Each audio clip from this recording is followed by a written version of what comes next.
મારી જિંદગીની ભૂલ થઈ ગઈ, માં મને માફ કરી દેજો.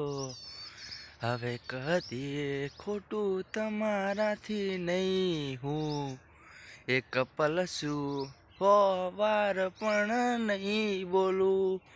ખોટું હવે હું કદી નહીં બોલું.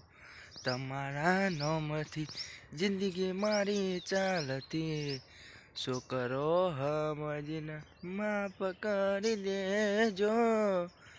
ઓ માં, હા માં, ઓ માં, માફ કરી દેજો તમારા દીકરાને. આજે ઘણી બધી ભૂલ કરી બેઠો છે આજે, જાતિ કરી નાખજો આટલે મારી ભૂલને.